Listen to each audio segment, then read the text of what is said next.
Of the classic film The Princess Bride. This was a movie I'd seen many times, but not for a long time. I don't think ever in a theatrical setting. So I was very excited about this opportunity, but I was also a little bit apprehensive because I was worried that maybe it might not live up to my memory of how good the film was. I worried that the jokes wouldn't seem as funny looking at it from my current age and standpoint.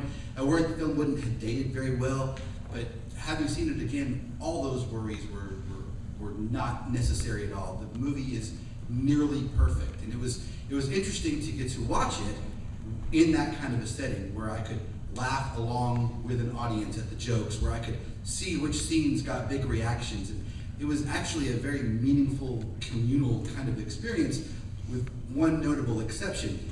If you've seen the film, there's a character named Inigo Montoya.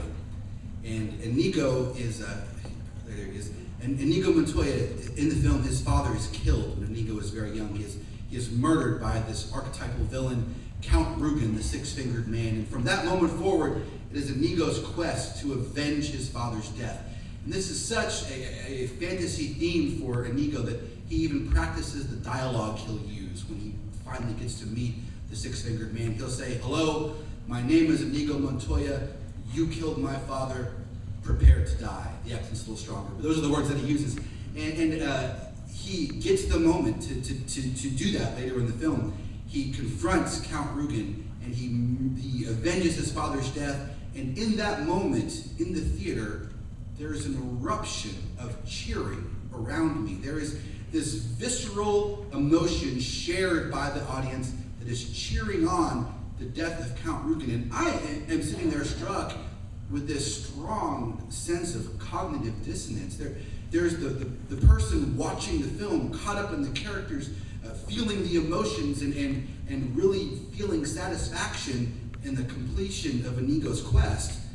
But there's also the part of me desperate for grace, who is realizing the emptiness and harshness of verbally hooting for the murder of somebody else.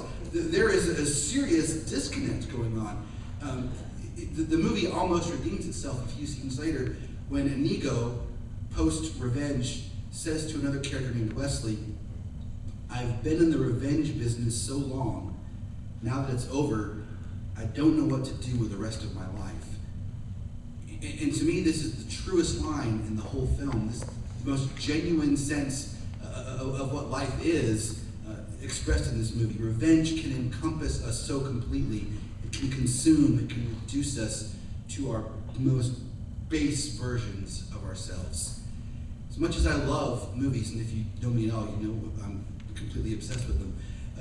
If Jesus' story was initially written as a Hollywood film, it would play very differently, right? Like, Jesus would be, from the cross, be striking down Roman centurions, and he'd have this witty retort when he was at his most perilous situation, and eventually he'd fly off the cross like a first century Superman, and he would have his revenge, and we would cheer.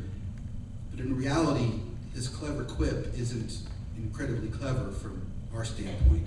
In Luke 23, he says, "Father, forgive them, for they know not what they do." There's no revenge, only grace. And may we face our attackers the same way. Let's pray. Lord God, we are so grateful that you love us so much. And our prayer is that you'll help us to see each other the way you see us. Not people worthy of revenge, but of grace. Thank you for this wondrous gift.